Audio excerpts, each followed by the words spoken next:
At Great Ormond Street Hospital, the staff face a major test. Joshua's illness is so rare that his treatment pushes scientific understanding to its limit. It's a very delicate procedure. Josh, here's your bone marrow. It looks a bit like apple juice, doesn't it? But there's always hope. If I was to be honest, I'm probably as stressed as I could be without actually breaking. The Child, first and always. Great Ormond Street continues, Tuesday at 8 on BBC1. The sentimental, the curious and the valuable. Not going to be less than £2,000. Joking. The Queen is not having any dish for breakfast for a time, merely tea and fruit. A pilgrimage into the past with the Antiques Roadshow, returning tonight at 7:15 on BBC1. And before that, on BBC1, Pam Rhodes introduces a special family edition of Songs of Praise on Ice.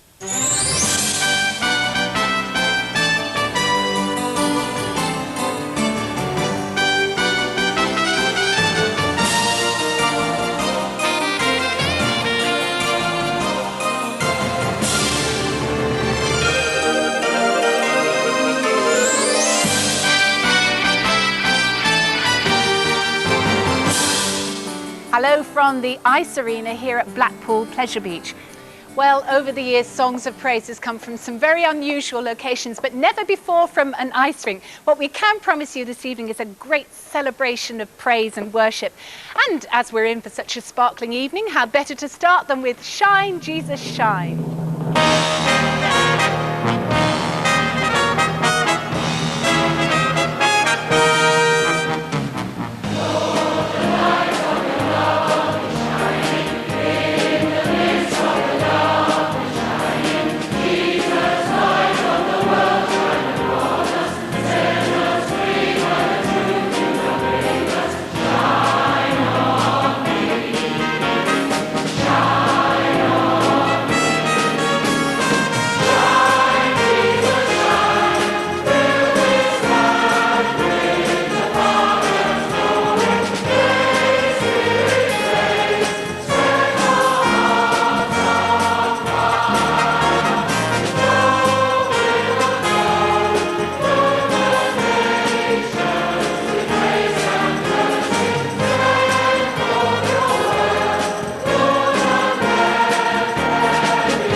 Performances there from some of the young people from around the Blackpool area who take part in a big charity ice show which happens here every New Year. Now at this point let me introduce you to Father Graham Rainford, who is the chaplain here for Blackpool Pleasure Beach.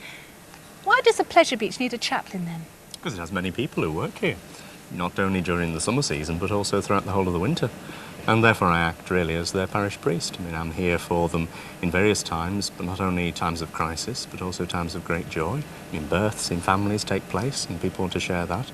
And just really being around and being pastoral and being a friend to them really, but also helping those who do have a faith to be able to share that faith and to enable them and help them and encourage them to make the connection between their living active Christian faith and their place of work.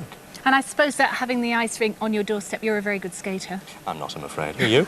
No, I'm afraid I'm not either, but I know someone who'd help us both. This is Anne Terry, who used to be an international skater herself and now works for the New Christian Herald newspaper. So Anne, what do you think of this whole idea of songs of praise on ice? I think it's absolutely brilliant because it just shows you there's so many other ways to share your faith instead of just singing in church. God has given us so many gifts, and to me, skating was a natural gift from God. That's a lovely idea. Thank you well, very listen, much. We're going to see some of our young skaters here using those talents again to interpret for us that favourite hymn, Good King Wenceslas.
You may not know that in fact Blackpool Pleasure Beach has been owned by one family for 100 years. So this year is a very special year for them, and I'm delighted to say hello now to the lady who is in fact the daughter of the creator and founder of the Pleasure Beach, Mrs. Doris Thompson. And I'm told, Mrs. Thompson, that until recently you were still testing some of the hairiest of the rides here. Is that right? Yes, most of the rides I used to, but unfortunately now age prevents me from riding the big one, which is a great disappointment. Well, you are 92, let's face it. Well, yes, I know, but... it must be the good Blackpool air here that keeps you so fit. I suppose it must be. Now, I suppose some people might think it's not totally proper for us to have a Songs of Praise at somewhere as frivolous as a pleasure beach. But have you had religious gatherings here before? Well, actually, we started with a very lovely opening of the season with a service conducted in 1939 by the then Bishop of Blackburn. And we had all kinds of people working for us that time, quite a few of another faith altogether, but they all came to the service, and it was a very special one and very popular. And of course very special because it was the start of the war. But you actually do have services throughout the year here, don't you? Yes, we now have pre-season services and end-of-season services, very ably conducted by Father Graham. Right, OK, well, it's absolutely smashing to meet you, and I hope you have a great year ahead. And we've got a treat now because we're going to see some of those young skaters back on the ice now. They're teaming up with soloist Tracy Baxendale to bring to life the words of that lovely poem by Christina Rossetti, In the Bleak Midwinter.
Well, usually this ice arena is home to a full company of professional skaters who put on a spectacular show for the holidaymakers. But at this time of year, they're away on tour. Although a few weeks back, our cameras were here when a rather special visitor called in on them.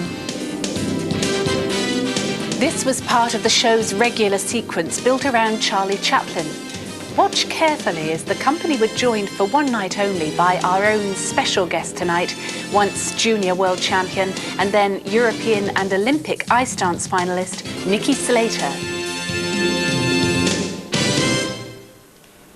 Well, it's been far too long since we've seen Nikki Slater on the ice. In fact, it's been about 6 years.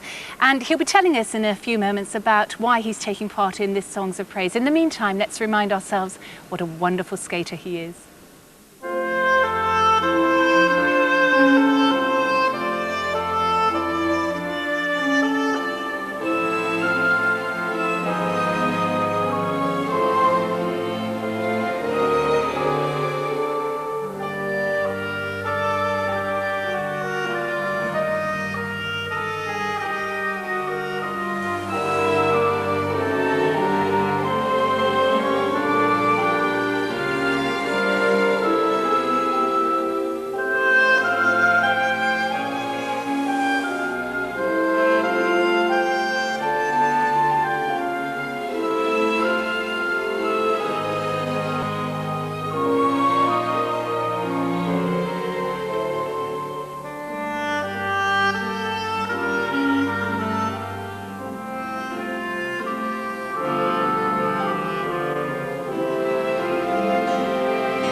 A Charlie Chaplin number was one of the highlights of Nicky Slater's career, along with his partner Karen Barber.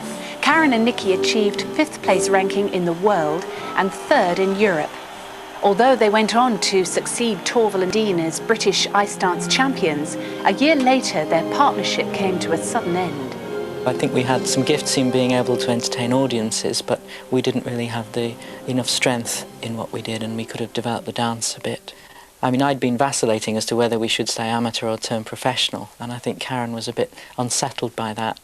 And the fact that I'd also become a Christian, and I'd also met Joe and I was going to marry Joe. I think all these factors had taken me away from being this focused person wanting to win to a bit of a kind of not so sure.